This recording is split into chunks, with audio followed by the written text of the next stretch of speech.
اعوذ باللہ من الشیطان الرجیم، بسم اللہ الرحمن الرحیم وبہ نستعین۔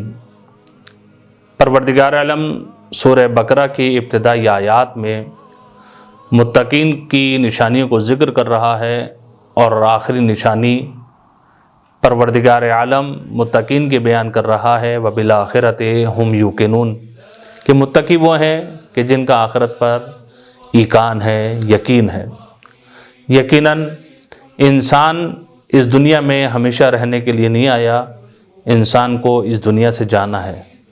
جب انسان نے جانا ہے، جب کسی کے انتقال کی ہم خبر سنتے ہیں تو یہی کہتے ہیں انا للہ و انا الیہ راجعون، اسی کی طرف پلٹ کر انسان نے جانا ہے۔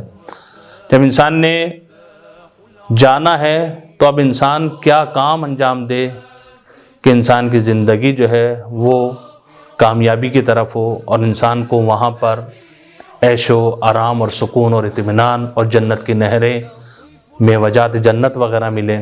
یقیناً اس کے لیے ہمیں اعمال بجا لے کر آنے ہیں، نیک عمل بجا لے کر آنا ہے کہ جو ہمارے آخرت میں کام آئے۔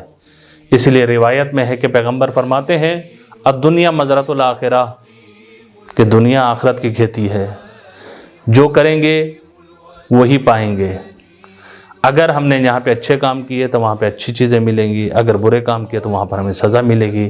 اس لیے مشہور اور معروف آیہ کریمہ جس کو آپ لوگ سنتے رہتے ہیں، فَمَن يَعْمَلْ مِثْقَالَ ذَرَّةٍ خَيْرًا يَرَهُ وَمَن يَعْمَلْ مِثْقَالَ ذَرَّةٍ شَرًّا يَرَهُ۔ ذرہ برابر نیکی کی ہے وہ بھی دیکھے گا انسان، ذرہ برابر برائی کی ہے وہ بھی انسان جو ہے وہ دیکھے گا۔ یہی وجہ ہے آنے والا پیغمبر کے پاس آتا ہے، تازہ مسلمان ہے، کہ مجھے دین اسلام کی تعلیم دیجیے۔ پیغمبر نے ایک صحابی کے پاس بھیج دیا اور کہا کہ جاؤ اس کو دین اسلام کی تعلیم دو۔ تو صحابی نے جو تازہ مسلمان ہوا ہے اس کو جو تعلیم دی ہے وہ اسی آیات کی تعلیم دی ہے کہ فَمَن يَعْمَلْ مِثْقَالَ ذَرَّةٍ خَيْرًا يَرَهُ وَمَن يَعْمَلْ مِثْقَالَ ذَرَّةٍ شَرًّا يَرَهُ۔ تو ایک مرتبہ وہ پوچھتا ہے یہ قرآن کی آیت ہے، پیغمبر پہ نازل ہوئی ہے؟ جی پیغمبر پہ یہ نازل ہوئی ہے۔ وہ یہ شخص کہتا ہے کہ بس میرے لیے کافی ہے، میں نے دین سیکھ لیا، اور وہ چلا گیا۔ اور یہ صحابی پیغمبر کی خدمت میں آتا ہے اور کہتا ہے یا رسول اللہ، میں نے اس کو تعلیم دی ان آیات کی اور وہ چلا گیا، رکا ہی نہیں، اس نے کچھ سیکھا ہی نہیں۔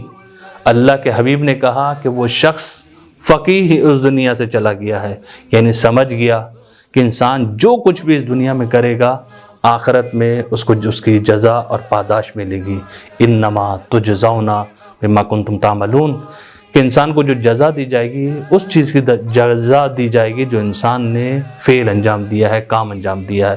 خدا سے دعا کرتے ہیں کہ ہمیں اچھے اعمال بجا لانے کی توفیق عطا فرمائے۔ والسلام علیکم ورحمۃ اللہ۔ ذكرك ذاكرون وغفل عن بقفي